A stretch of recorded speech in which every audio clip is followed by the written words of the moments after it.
like the winter do. See me with the crew, had to get some food. I see you looking like you do. Had to make a move. Still I gotta move. If this content is entertaining or informative and helped you in any way, or if you have a video topic request about absolutely anything, send a donation to the Cash App or follow me on social media. Peace. Hey, it's Nate Almighty. Do me a favor.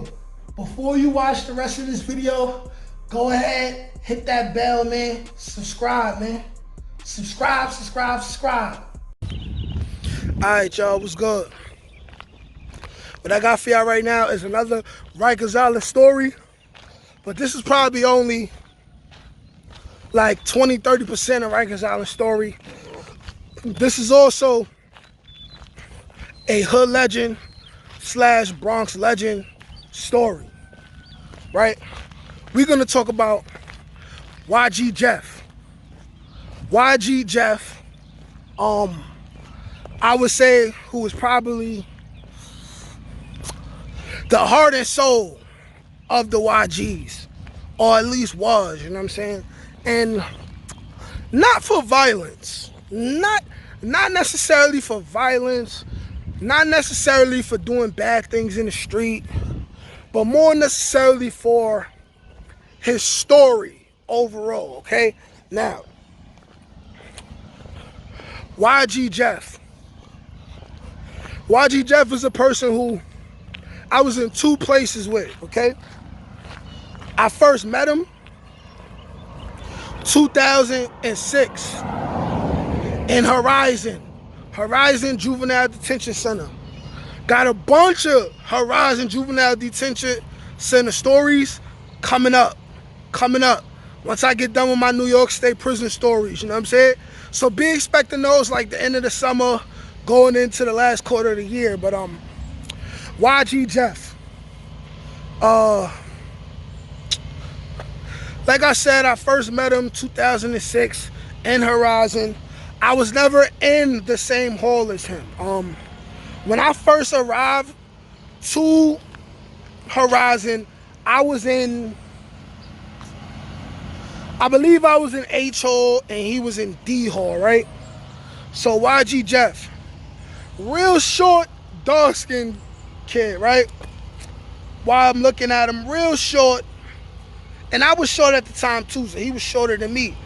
Naturally short person, wavy hair, easily the most loved person in Horizon at the time. Easily the most loved. He was a kid who you seen get the most love from all the COs. I mean, not all the COs. We called them counselors, right? But they're more or less corrections officers. Now, like I said, easily the most loved. No, me and him ain't had too many personal conversations together, but I believe he's from Patterson Projects, and that's real close. That's about a 10-minute walk from where I'm from, you know what I'm saying? So we knew the same people. Now, how the story goes about how YG Jeff ended up in jail was allegedly either 2015 or 2014. He was just goofing off, fooling around as a kid. The story how it was told to me was that apparently it was Halloween and he was playing pranks, I guess. And something to do with him throwing eggs on somebody's car,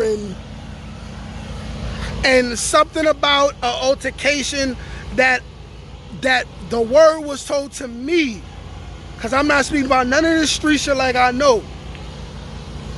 Apparently, words got exchanged and stuff happened, and apparently an older man ended up being killed.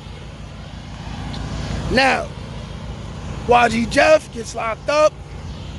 He's in juvie now. By the time I first see him, he already been in juvie for a year and a half, maybe even 2 years, right? So he was comfortable.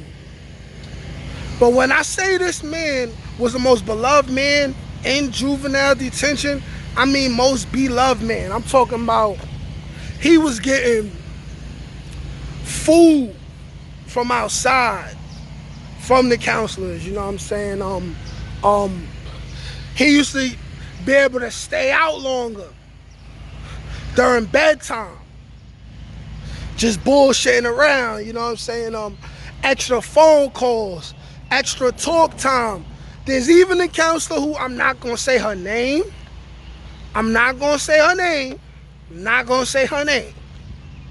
allegedly, the young homie YG Jeff at 15, 16 years old was sleeping with this female counselor. Now, like I said, I'm not gonna say her name, but I will say this.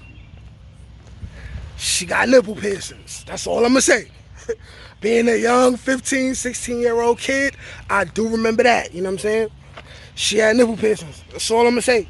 Allegedly, the boy YG Jeff was hitting that. Now, this was a dude who never gave off the air of pussy, but also never gave off the air of I'm a super gangster, super oppressive dude, you know what I'm saying? He's one of those people who I could relate because I give off that same air, you know what I'm saying? But this is a dude who beat up a couple niggas, spanked a couple niggas while we was there, you know what I'm saying? And it seemed like it was basically off principle every single time, you know what I'm saying? But even with that said and still, I watched them spank something one time where they jumped the nigga over some, I don't know, they beat the shit out that nigga.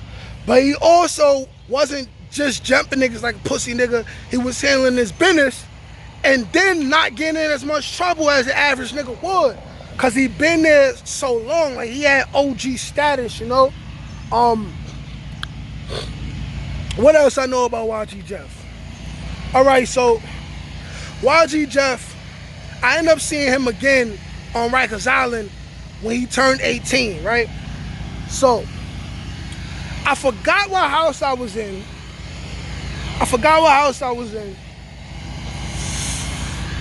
It might have been,